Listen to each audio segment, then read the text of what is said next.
Can't take my lunch because of training? I don't think so. Posted by According Air 5665.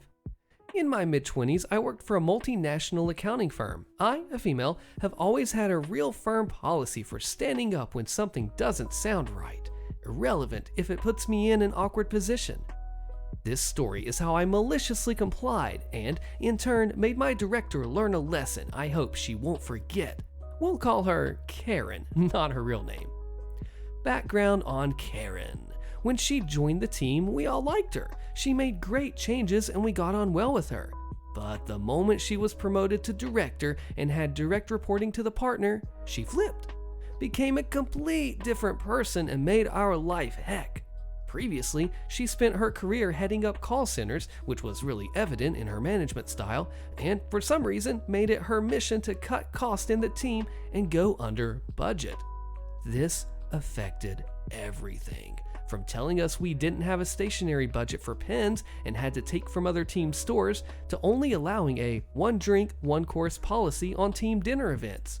This was a huge company and other teams around us would go for fancy, all expenses paid social events, so we felt pretty put out. Her cost cutting also extended to things like no overtime approvals unless way in advance. Now, that didn't last long as we were understaffed, so quickly emergencies weren't dealt with. And hiring school leavers instead of graduates as they were cheaper, despite the work needing more experience. Her favorite saying to everything was, "It's policy," or blaming HR or higher-ups, saying whatever new thing, even if a new irrelevant spreadsheet, would come from HR. Honestly, the amount of time HR spent on our little team in a company of 20K plus UK employees was astounding. Then came the day she booked an all-day training session from some external company to show us how to use a new system. She went on about it for weeks, was super excited that she had brought in this new system. The training was intense, so freaking technical, mind-numbing, and most of all, expensive. So what would normally be covered over a few days was crammed into one full day. They were paid hourly. Shock. She sent an email advising how we're expected to attend. It will go through the whole day and lunch would be provided, but it will be a working lunch, so training would also be through lunch. Needless to say, the thought of sitting in a stuffy room for 8 hours without a lunch break was not appealing. I asked for an exception as I really relied on going outside for the hour at lunch for a break. I was in the midst of high anxiety at the time and my breaks got me through.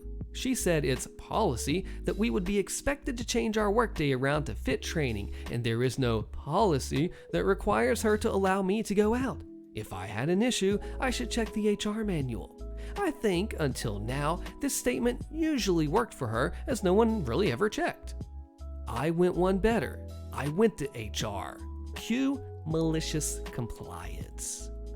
Using the effective wording of, "for my mental health and well-being," HR replied, and of course disagreed, as UK law mandates training as work and an 8-hour day requires at least 1 hour break, which I am allowed to choose what I do with. They CC'd Karen. Karen backed down, but verbally told me it was an exception for me and not to share with the rest of the team. Of course, I didn't comply. She was breaking the law. So I showed the email chain to everyone as they were complaining about the same thing. So me and the rest of the team came up with a little plan. Sandwiches were delivered.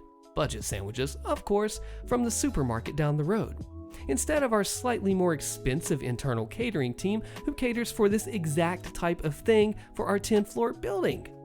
I stood up and announced I was going on lunch and would be back in an hour.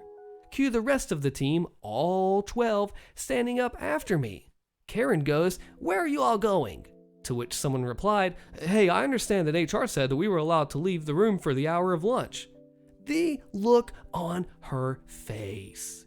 She knew she was stuck. She couldn't say anything. We left her in there alone with the 2 trainers who seemed to guess something was up. I've never felt more satisfied in my life. We all had a good laugh about it outside, and I think I even did a happy dance. She also knew she couldn't complain to me about it, as that would highlight her breaking the rules. I felt like I was walking on air all day. After this, there was much less blaming of HR, and generally, she was a little skittish around me because she knew that I didn't take her crap and I'd call her out. A second training session had to be booked since the training would never have worked in one day. There were lots of moans and groans about how expensive the extra training session cost, of course. I left a couple months afterwards, and so did pretty much the rest of my team, replaced by school leavers, of course. But I'm very glad that I complied. I believe Karen still works there, but for a much smaller team. This one right here, it's a classic case of the manager has this power trip, and they say that, well, they're not going to question me, I'm the manager. I just strike fear into their hearts just to make them shut up, and I control them in their lives and their working. But when one person stands up and says, hey, this is a facade, let's pull back that curtain, let's see what really happens, let's see what the real rules are with HR who has power over you, then things change. OP, you nailed it. Okay, boss, I will hit my KPIs, posted by Letawin. This story came from 5 years ago when I had worked for a small IT MSP company. We had 4 full-time techs, with the newest tech having about 5 years of experience, and me being the most seasoned tech with nearly 15 years of experience. Between the 4 of us, we managed about 1,000 PCs and about 20 servers spread out over about 30 clients. None of us were assigned to a specific client. We would all take turns grabbing whatever tickets came in. All of our work was lump sum or contract work, so we never had to worry about how long a problem took to fix or how much it would cost the client. We had an account manager who handled all the billing and things with the clients. It was a dream job for a tech. We got to show up and do our jobs and not have to deal with sales or billing or any other client drama. I not only had the most experience, but was also the most self-motivated. I would often come in early and get started on the tickets that came in after hours, and I would assist the other techs if they came across a complex problem. Everyone, including the owner, referred to me as the senior tech, even though that wasn't my title. After 2 years working there, I decided to talk to the owner about a raise. I brought all kinds of information to our meeting, showing that I had closed the most tickets and received the most positive feedback from a survey that we sent our clients. He agreed to give me a raise, but said he wanted to think about how much to give me and that he would get back to me. A few weeks later, he called a company meeting and announced that he had decided to change some things and that he would no longer be giving anyone raises. Instead, he would set up KPIs, key performance indicators, and the entire tech team would receive weekly bonuses based on hitting those numbers. I didn't like this at all, as it meant my pay was dependent on the performance of everyone on the team, and not just me. I found out later one of the other techs had also asked for a raise, so this was the owner's solution to pay us less. The KPIs were simple enough. If a ticket came in, we had to acknowledge it within 15 minutes to achieve a score of 100. If we missed the 15-minute window, the score for that ticket was 0. There were a total of 10 things that we had to hit, including how long the ticket was open before we marked it as complete. If the total score for the week was above 90, we each received a $100 bonus. I saw major problems with this bonus system, and I shared my concerns with the owner. He got very annoyed with me and said, just hit the KPIs. Cue the malicious compliance. We all figured out pretty quickly how to game the KPI system. We could acknowledge a ticket in the system, but it didn't check if we had actually called the client. We would just email and mark the ticket as reached out to the client. A big issue is that sometimes the client would put in a low priority ticket and ask that we schedule it for some time the following week. But that would make us miss our KPI. So we would start hounding the client to schedule it sooner, and if they weren't available, we would simply close the ticket. We quickly learned to hit our KPIs and start getting a bonus every week. However, it caused our customer service to drop, which is exactly what I had warned the owner of. During the previous 2 years, we had never had a complaint about our service, but now there were multiple complaints every week. This whole process added a ton of stress to us as we all started to fight when someone missed a KPI, and we all started to work late on Fridays to try and get in those last few numbers.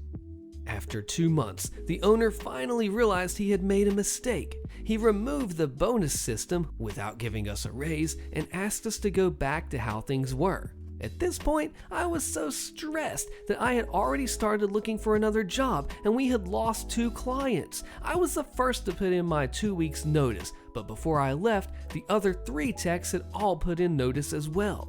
The last I heard, the company had lost over half its clients and the owner had to bring in several new techs, paying them over 20% more than I had asked for my raise.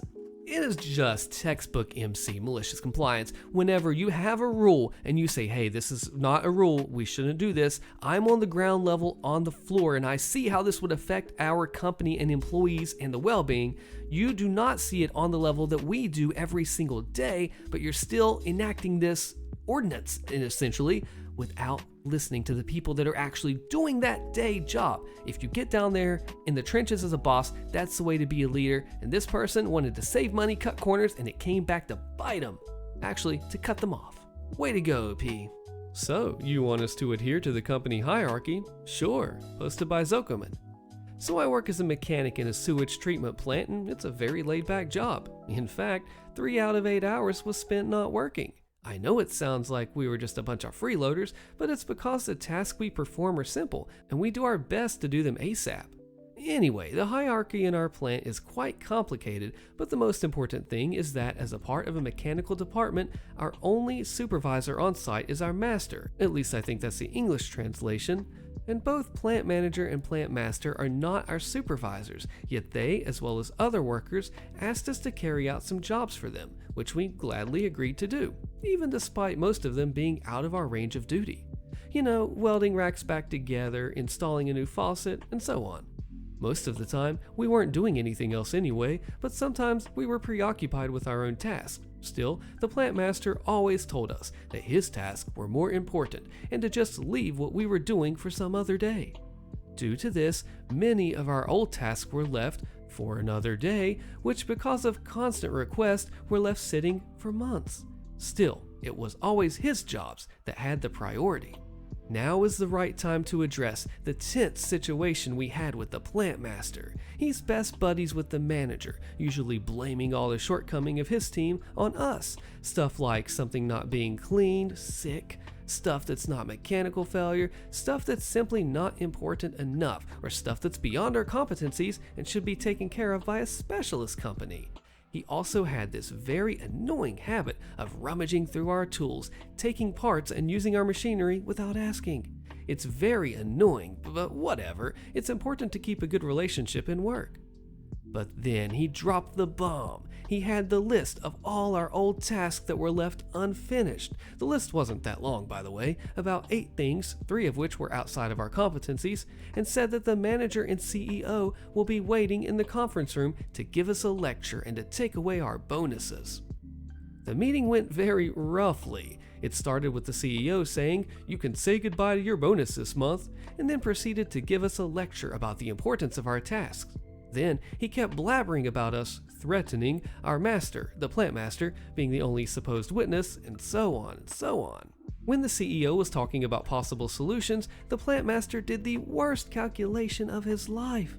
He proposed adhering to the company structure and proper workflow. Well, we didn't want to oppose since we knew what that means. We talked this over with our master, and now every time the plant manager and master want something to be done, we reply with, "We don't take jobs in the corridors. We have our jobs to do, sorry. We can't afford to leave what we're doing. We have it planned for today." Or, "Does our master know about this? We cannot do anything without him ordering it to be done." By now, no one has been to our workshop for 4 weeks. No extra jobs, no side jobs, nothing. Only 2 tasks a day that usually take 30 minutes each with a team of 5. And it's all by the book. We definitely respect the company's structure and have a proper workflow, focusing on our tasks. And by the way, most of the backlogs were also due to stuff breaking down, which is mostly due to a faulty infrastructure. Most of the pipes are clogged with sedimentation from PIX, PAX, which are coagulants, and require thorough cleaning and rebuilding. but I guess it's cheaper to simply replace a pump which had to push the same amount of sewage through pipes that have been narrowed by 2 times at this point. Those poor pumps. And yeah, the pipework and technology is the responsibility of the plant master and plant manager.